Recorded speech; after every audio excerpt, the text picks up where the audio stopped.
നമസ്തേ, എല്ലാവർക്കും ഹിന്ദി ശിക്ഷ യൂട്യൂബ് ചാനലിലേക്ക് സ്വാഗതം. കേരള ഹിന്ദി പ്രചാര സഭ നടത്തിയ ഓഗസ്റ്റ് 2023 സാഹിത്യചാര്യ ദ്വിതീയ ഖണ്ഡ് 6ാമത്തെ ചോദ്യപേപ്പറാണ് ഇന്ന് പരിചയപ്പെടുത്തുന്നത്. അപ്പോൾ ഫെബ്രുവരി 8-ാം തീയതിയാണ് ഈ വർഷത്തെ എക്സാം വരുന്നത്. അപ്പോൾ എക്സാമിന് വേണ്ടി പോകുന്ന എല്ലാ കുട്ടികളും ഈ ഒരു ചോദ്യപേപ്പറും കൂടെ നന്നായിട്ട് നോക്കി മനസ്സിലാക്കി പോവുക. അപ്പോൾ ഈ രീതിയിലായിരിക്കും നിങ്ങൾക്ക് ചോദ്യങ്ങൾ ചോദിക്കുന്നത്. ആദ്യത്തെ 10 ചോദ്യങ്ങൾ ഒൻവേഡാണ്.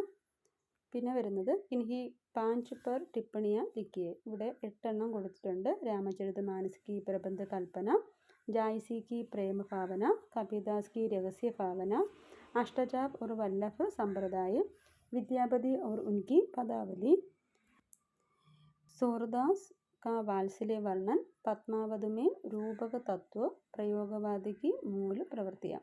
അപ്പോൾ ഈ 8-ൽ നിന്ന് 5 എണ്ണം എഴുതുക. 30 മാർക്കാണ്.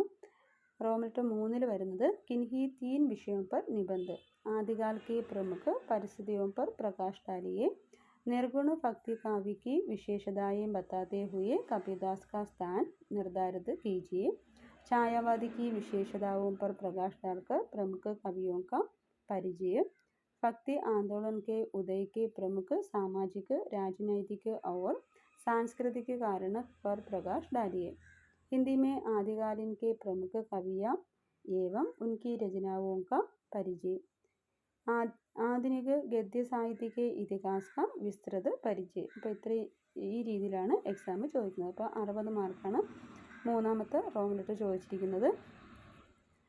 അപ്പോൾ ആദ്യം 10 ഒൻവേഡാണ് 10 മാർക്കിനുള്ളത്.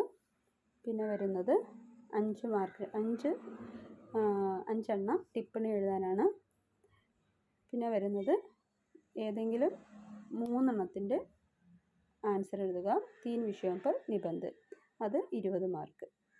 അപ്പോൾ 100 മാർക്കിനാണ് ദ്വിതീയ ഖണ്ഡിലെ 6ാമത്തെ പേപ്പർ വരുന്നത്. അപ്പോൾ സാഹിത്യചാര്യ 2nd ക്ലാസ്സും 1st ക്ലാസ് മാർക്കുണ്ടെങ്കിൽ മാത്രമേ നിങ്ങൾക്ക് ആചാര്യ കോഴ്സിൽ കൊടുക്കാൻ പറ്റുകയുള്ളൂ.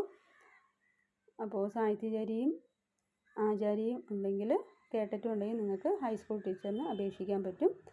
അപ്പോൾ നന്നായിട്ട് എല്ലാവരും പരീക്ഷ എഴുതുക. അപ്പോൾ അതാണ് 6ാമത്തെ പ്രശ്നപത്രത്തിൽ വരുന്ന ചോദ്യങ്ങൾ. അപ്പോൾ ഈ ഒരു വീഡിയോ എല്ലാവർക്കും ഉപകാരമായെന്ന് കരുതുന്നു. മറ്റൊരു വീഡിയോയിൽ വരുന്നവരെ എല്ലാവർക്കും നമസ്തേ.